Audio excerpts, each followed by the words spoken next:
Hello दोस्तों, हमारी आज की फिल्म एक जापानीज साइकोलॉजिकल थ्रिलर है जो इंसानी दिमाग के अलग अलग पहलुओं को दर्शाती है। फिल्म का नाम तो है द ब्रेन मैन, लेकिन इसमें आपको काफी अलग अलग किस्म के पागल देखने को मिलेंगे। So without wasting any time फटाफट शुरू करते हैं इसका एक्सप्लेनेशन। फिल्म के पहले सीन में हम किसी तहखाने में दो लड़कियों को देखते हैं जिन्होंने किसी औरत को बंधक बना रखा है। इनमें से एक लड़की होममेड बॉम्ब बना रही है और इसी वक्त दूसरी लड़की उस बंधक औरत की जीभ काट देती है, जिससे ये दोनों काफी खुश होती हैं। अगले सीन में हम डॉक्टर मिजाकी को देखते हैं जो क्रिमिनल्स की साइकोलॉजी के ऊपर काम करती हैं। मिजाकी का मानना है कि क्रिमिनल्स भी इंसान होते हैं और अगर हम उनको सजा के बजाय सही मेडिकल ट्रीटमेंट दें तो वो क्राइम करना छोड़ देंगे। मिजाकी के सीनियर्स को उसकी ये प्रेजेंटेशन कुछ खास पसंद नहीं आती और वो इस थेरेपी को जापान में कंडक्ट करवाने के लिए राजी नहीं होते। इसके बाद हम तेज बारिश में उस औरत को देखते हैं जिसकी फिल्म की पहले सीन में जीभ काटी गई थी। वो दोनों लड़कियां ही इसको यहाँ लेकर आई हैं और उन दोनों के इंस्ट्रक्शन को फॉलो करते हुए ये एक पब्लिक बस में चढ़ जाती है। मिजाकी को भी ये बस पकड़नी थी, लेकिन लेट होने की वजह से ये उससे मिस हो जाती है। वो टैक्सी लेने के लिए आगे बढ़ती है कि तभी उस बस में जोर का धमाका होता है और ये बस आग की तेज लपटों के साथ जलने लगती है। वो दोनों लड़कियां भी इस वक्त यहीं पर हैं। इनमें से एक का नाम है फुजुकी, जो कार में बैठी ये सब होता देख बहुत खुश हो रही है, और दूसरी का नाम है नरिको, जो पब्लिक के बीच ही खड़ी और ये नजारा पास से देख रही है। इस केस की इन्वेस्टिगेशन के लिए डिटेक्टिव ली को अपॉइंट किया गया है। वो बस में जाके इस केस की जांच करता है तो उसे पता चलता है कि जिस औरत के शरीर से ये बॉम्ब बंधा था, यहाँ लाने से पहले उसे काफी टॉर्चर किया गया और उसकी जीभ भी कटी है। आगे की जांच में पुलिस को पता चलता है कि ये औरत एक फॉर्च्यून टेलर थी जो टीवी शोज पर आकर लोगों का भविष्य बताया करती थी, और कुछ ही दिन पहले उसने एक टीवी शो में ये बताया था कि किसी बस में बॉम्ब ब्लास्ट होने वाला है। ये बात शायद उन क्रिमिनल्स को पसंद नहीं आई और उन लोगों ने इसको किडनैप करके इसकी भविष्यवाणी को सही साबित कर दिया। इस केस की पूछताछ के सिलसिले में डिटेक्टिव डॉक्टर मिजाकी से भी मिलता है और उसको ताना मारते हुए कहता है कि शायद आप साइकियाट्रिस्ट लोग अपना काम सही से नहीं कर रहे, इसीलिए इस देश में साइको क्रिमिनल्स की संख्या बढ़ती जा रही है। अगले सीन में हम मिजाकी के घर पे उसकी मदर को देखते हैं जो पिछले काफी सालों से बीमार है। मिजाकी की मॉम किसी सदमे में डूबी हुई है और उनका वजन इतना ज्यादा बढ़ गया है कि वो चल फिर भी नहीं पाती। इधर पुलिस को अपनी इन्वेस्टिगेशन में पता चलता है कि उस बॉम्ब में टंगस्टन कार्बाइड के वायर यूज किए गए थे जो इस शहर में सिर्फ एक ही आदमी बनाता है, तो वो उसके पास पूछताछ के लिए जाते हैं। यह आदमी पुलिस को उन सारे लोगों का एड्रेस देता है जिन्होंने पिछले दिनों टंगस्टन कार्बाइड के वायर खरीदे थे। पुलिस बारी बारी से सबके पास जाती है लेकिन उन्हें कोई सबूत नहीं मिलता। एंड में वो शहर से दूर बने किसी पुरानी बिल्डिंग के पास जाते हैं जो पिछले काफी दिनों से खाली है। डिटेक्टिव ली का असिस्टेंट जैसे ही इसके मेन गेट को खोलता है वहाँ एक बॉम्ब ब्लास्ट होता है जिससे वो सीढ़ियों से नीचे गिर जाता है, लेकिन उसकी जान बच जाती है। इसके बाद जब डिटेक्टिव ली उस गोदाम के अंदर जाता है तो वहाँ उसे एक आदमी दिखता है। यह आदमी भी इस बॉम्ब ब्लास्ट में घायल हुआ है, लेकिन फिर भी वो चुपचाप शांति से वहाँ खड़ा था।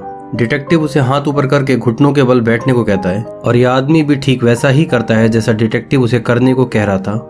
डिटेक्टिव जब इस आदमी को हथकड़ी पहनाता है तो उसकी नजर वहां पड़ी एक फोटो पे पड़ती है। ये फोटो उसी फॉर्च्यून टेलर की थी जिसकी उन दोनों लड़कियों ने जीभ काटी थी। डिटेक्टिव इस आदमी को गिरफ्तार करके यहाँ से ले जाता है। इस आदमी का नाम है सुजुकी और जेल में भी ये सारा दिन बिल्कुल शांत रहता है। रात को ये अपने बगल वाले कैदी की आवाज सुनता है जो अपने साथी को बता रहा था कि अभी जल्दी में ही उसने किस तरह बेरहमी से एक लड़की को मारा। अगले दिन जेल के कैदियों को जब यहाँ से शिफ्ट किया जाता है तो सुजुकी अपने बगल वाले कैदी को पीटने लगता है। जेल के गार्ड्स उसे बचाने आते हैं तो वो उनको भी पीटता है। एंड में सुजुकी उस आदमी को घायल करके उसकी एक आंख निकाल लेता है। सुजुकी के खिलाफ डिटेक्टिव ली को अभी तक कोई खास सबूत हाथ नहीं लगा और साथ ही इसके अजीबोगरीब बिहेवियर को देख के उसे शक होता है कि कहीं ये पागल तो नहीं। इसलिए वो सुजुकी के दिमाग की जांच करवाने के लिए उसे डॉक्टर मिजाकी के हॉस्पिटल लेके जाता है। मिजाकी डिटेक्टिव से इस कैदी को यहाँ लाने की वजह पूछती है। डिटेक्टिव बताता है कि मुझे इसका बिहेवियर नॉर्मल ह्यूमन बीइंग जैसा नहीं लगता और उस दिन बॉम्ब ब्लास्ट में घायल होने के बाद भी ये ऐसे खड़ा था जैसे इसे दर्द महसूस हुआ ही नहीं। मिजाकी जब उससे मिलती है तो फिजिकल एग्जामिनेशन के लिए उसको टी शर्ट उतारने को कहती है। वो बिना कोई बहसबाजी किए मिजाकी की सारी बात मानता है। मिजाकी देखती है कि उसके शरीर पे काफी सारे चोट के निशान हैं, लेकिन उसकी रिपोर्ट में आता है कि उसका ब्रेन पूरी तरह से हेल्दी है और शांत भी। रात को सुजुकी हॉस्पिटल के रूम में बिल्कुल शांत बैठा हुआ था और तभी वो अचानक से उठ के पुशअप करने लगता है। अगले सेशन में डॉक्टर मिजाकी उससे पूछती है कि क्या वो बचपन से किसी सीरियस बीमारी का शिकार रहा है। सुजुकी बताता है कि उसे कभी भी कोई सीरियस बीमारी नहीं रही। मिजाकी उससे कहती है कि तुम्हारे शरीर पे काफी सारे जले के निशान हैं, बताओ वो कैसे हुआ। सुजुकी उससे कहता है कि इस बारे मुझे कुछ भी याद नहीं। मिजाकी अपने रिपोर्ट में लिखती है कि सुजुकी उसका आज तक का देखा हुआ सबसे अलग पेशेंट है। वो बहुत ही ज्यादा कोऑपरेटिव है और सिचुएशन कैसी भी हो वो हमेशा शांत रहता है। इसी समय मिजाकी को एक कॉल आता है और वो अपने किसी पुराने पेशेंट से मिलने एक जेल जाती है। इस पेशेंट का नाम है शिमुरा और ये पिछले कुछ सालों से जेल में है क्योंकि इसने कुछ बच्चों को बहुत ही तड़पा तड़पा के मारा था। इसने मारने से पहले उन बच्चों के शरीर के सारे बाल शेव कर दिए थे। डॉक्टर मिजाकी पिछले कुछ महीनों से इसका इलाज कर रही हैं, जिससे ये कुछ हद तक ठीक हो चुका है और बहुत जल्द ये जेल से छूट के अपनी नॉर्मल लाइफ शुरू करने वाला है। शिमुरा की मदर डॉक्टर मिजाकी को शुक्रिया कहती हैं क्योंकि उन्हीं की वजह से शिमुरा की दिमागी हालत ठीक हो पाई है और बहुत जल्द वो जेल से भी छूटने वाला है। अगले दिन डॉक्टर मिजाकी सुजुकी की ब्लड टेस्ट की रिपोर्ट देखती है। यहाँ उसे पता चलता है कि सुजुकी का ब्रेन एक खास तरह का केमिकल प्रोड्यूस करता है जिसकी वजह से उसे पेन फील नहीं होता। इसीलिए उस दिन बॉम्ब ब्लास्ट के बाद भी वो वहाँ शांत खड़ा था। अगले सेशन की स्टार्टिंग में वो सुजुकी को पिन चुभा के देखती है और यहाँ उसे ये कंफर्म हो जाता है कि सुजुकी को पेन फील नहीं होता। इस सेशन में वो सुजुकी से काफी अजीबोगरीब सवाल पूछती है ताकि उसे गुस्सा आए, जैसे कि क्या बचपन में तुम्हारे फादर तुम्हें मारा पीटा करते थे, क्या तुम्हारी मदर की दाढ़ी मूछें थी। और इन्हीं सवालों को वो कई बार पूछती है, लेकिन सुजुकी को फिर भी गुस्सा नहीं आता। वो बड़े ही शांति से मिजाकी के सारे सवालों का जवाब देता है। अगले सीन में हम उस बॉम्ब ब्लास्ट की मास्टरमाइंड नरिको और उसकी पार्टनर को देखते हैं। नरिको के हाथ में सुजुकी का फोटो है और फ्लैशबैक के सीन से हमें पता चलता है कि जिस दिन सुजुकी अरेस्ट हुआ था उस दिन वो उन दोनों को वहां मारने गया था। नरिको और उसकी पार्टनर को बिल्कुल भी आइडिया नहीं कि सुजुकी कौन है और वो उन दोनों को क्यों मारना चाहता है। इसी समय अचानक नरिको को दौरा पड़ता है और उसके मुंह से खून बहने लगता है। फुजुकी जल्दी से एक इंजेक्शन लगा के उसकी जान बचाती है और उससे कहती है कि मैं तुम्हें मरने नहीं दूंगी क्योंकि तुम मेरे लिए गॉड के समान हो। अगले सीन में हम देखते हैं कि फुजुकी ने चुपके से डॉक्टर मिजाकी के पर्स में ऑडियो ट्रांसमीटर डाला है ताकि वो इन लोगों की बातें सुन सकें। इधर मिजाकी और उसका साथी डॉक्टर डिसाइड करते हैं कि वो सुजुकी का पॉलीग्राफ टेस्ट करेंगे, जिससे उसकी हार्ट रेट को मेजर करके ये समझा जा सके कि वो झूठ बोल रहा है या सच। पॉलीग्राफ टेस्ट कंडक्ट किया जाता है और इस बार भी डॉक्टर मिजाकी उससे काफी अजीबोगरीब तरह के सवाल पूछती हैं। एक सवाल में डॉक्टर मिजाकी उससे पूछती हैं कि क्या तुम मेरे साथ इंटीमेट होना चाहोगे। इस सवाल का सुजुकी कोई जवाब नहीं देता। मिजाकी ये सवाल उससे कई बार पूछती है, लेकिन फिर भी सुजुकी इसका कोई जवाब नहीं देता। इस पॉलीग्राफ टेस्ट से ये दोनों डॉक्टर इस नतीजे पर पहुंचे हैं कि सुजुकी के अंदर किसी भी तरह की फीलिंग और इमोशन नहीं है। अब इसके पीछे दो कारण हो सकते हैं। पहला ये कि सुजुकी जन्म से ही ऐसा है और वो इमोशंस को फील नहीं कर पाता, और दूसरी वजह ये हो सकती है कि उसको बचपन से ही एक खास तरह से ट्रेन किया गया है कि वो अपने इमोशंस को किसी के सामने जाहिर ना कर पाए। तो निष्कर्ष ये निकलता है कि सुजुकी एक रोबोट के जैसा है जो किसी भी इमोशंस को फील नहीं कर पाता।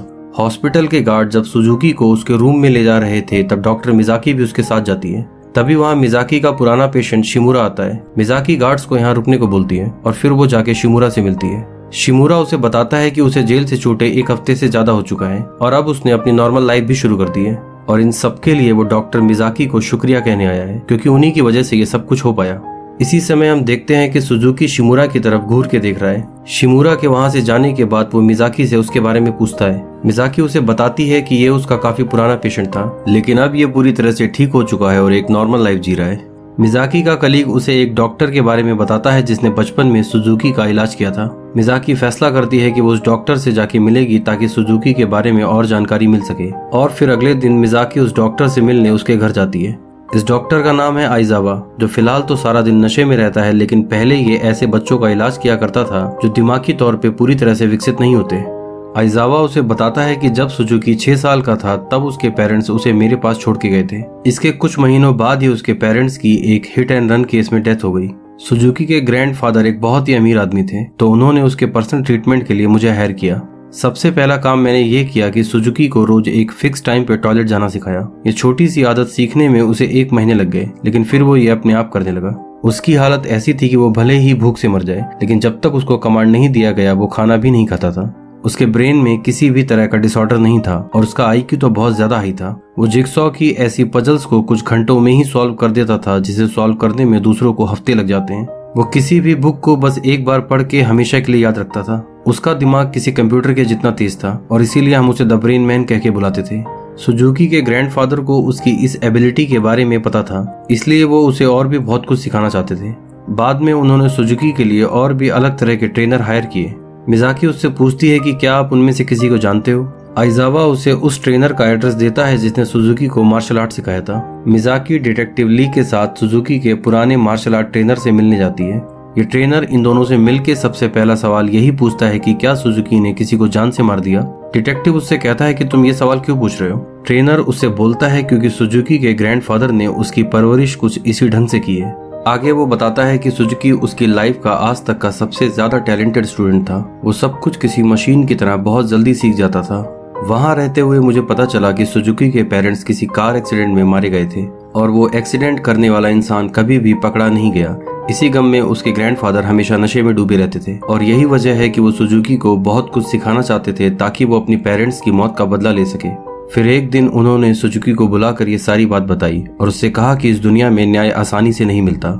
तुम्हें ऊपर वाले ने एक खास तरह से बनाया है ताकि तुम दुनिया में फैले अन्याय को खत्म कर सको और मैं चाहता हूँ कि तुम अपने पेरेंट्स की मौत का बदला लो। उस दिन के बाद से सुजुकी लोगों की जान लेने के नए नए पैतरे सीखने लगा। किसी को जान से मारना सुजुकी के लिए खाना खाने जितना आसान काम हो गया। मिज़ाकी उससे पूछती है तो क्या सुजुकी के अंदर कभी भी कोई फीलिंग या इमोशन नहीं आए? ट्रेनर कहता है ऐसा नहीं है, उसके अंदर भी फीलिंग्स थी। जब वो मेरे साथ एक बार माउंटेन ट्रेनिंग के लिए पहाड़ों पे गया था तब मेरी जान बचाने के लिए उसने पहली बार मेरी कमांड को फॉलो नहीं किया। सुजुकी को पहाड़ों की लाइफ पसंद आ रही थी और धीरे धीरे वो अपनी फीलिंग्स को जाहिर करने लगा था, लेकिन उसके ग्रैंडफादर को ये बात पसंद नहीं आई क्योंकि वो सुजुकी को एक कातिल बनाना चाहते थे। और फिर एक दिन उसके ग्रैंडफादर का सपना पूरा हुआ जब एक चोर उनके घर में घुस के उसके ग्रैंडफादर को चाकू मार देता है। वो चोर घर का सामान चोरी करके वहाँ से भाग रहा था कि तभी वहाँ सुजुकी आ जाता है। वो चोर सुजुकी पे भी चाकू से वार करता है लेकिन उसे कोई फर्क नहीं पड़ता क्योंकि उसे पेन फील नहीं होता। उसके ग्रैंडफादर उससे कहते हैं कि न्याय करने का समय आ चुका है, इस अपराधी को मार के तुम इस दुनिया को अपराध मुक्त बनाने की शुरुआत करो। और फिर कुछ सेकंड्स के अंदर ही सुजुकी ने उस चोर का गला दबा के उसे मार दिया। ये सब कुछ देखने के बाद उसके ग्रैंडफादर भी उस रात खुशी खुशी मर गए।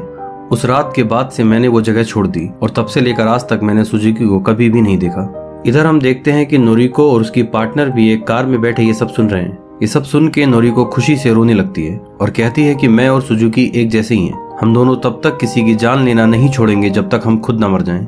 अगले सीन में हम देखते हैं डिटेक्टिव ली मिज़ाकी को कुछ मरे हुए लोगों का फोटो दिखाता है और उसे बताता है कि ये सारे वो क्रिमिनल्स हैं जो किसी न किसी मर्डर में इन्वॉल्व थे, लेकिन सबूतों की कमी होने की वजह से ये हमेशा बच जाते थे।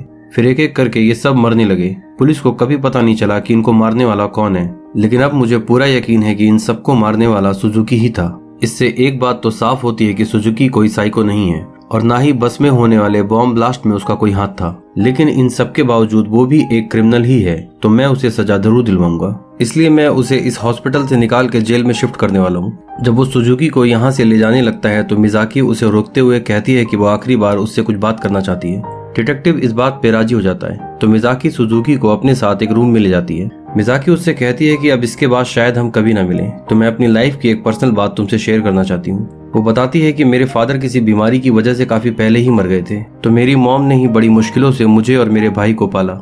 एक दिन मेरा छोटा भाई स्कूल से घर नहीं लौटा और पुलिस को अगले दिन उसकी लाश मिली। उसको मारने से पहले काफी टॉर्चर किया गया था और मारने वाले ने उसके शरीर के सारे बाल भी शेव कर दिए थे। उसको मारने वाला लड़का उसके ही स्कूल में पढ़ता था, जो असल में दिमागी रूप से बीमार था। उससे नफरत करने के बजाय मैंने उसका इलाज करना जरूरी समझा और आज वो पूरी तरह से ठीक है। और एंड में वो बताती है कि वो लड़का कोई और नहीं बल्कि शिमुरा ही है, जो उस दिन हॉस्पिटल में मुझसे मिलने आया था। इतना सुनते ही सुजुकी की आंखें एक पल को बड़ी हो जाती हैं। मिज़ाकी इस बात को नोटिस कर लेती है और वो समझ जाती है कि इसके अंदर आज भी फीलिंग्स हैं। जब डिटेक्टिव उसको यहाँ से ले जाने लगता है तो वो चीख चीख के सुजुकी से कहती है कि तुम कोई कातिल नहीं हो, तुम्हारा जन्म लोगों को मारने के लिए नहीं हुआ है। सुजुकी को जेल ले जाते वक्त नरिको और उसकी पार्टनर पुलिस टीम पे हमला कर देती है। वो तीर जैसे किसी हथियार से सबसे आगे चल रही कार के ड्राइवर को मार देती है, जिससे ये सारी गाड़ियां आपस में टकरा जाती हैं। फिर वो एक पुलिस वाले को गन पॉइंट पे लेके डिटेक्टिव से सुजुकी को बाहर लाने को कहती है।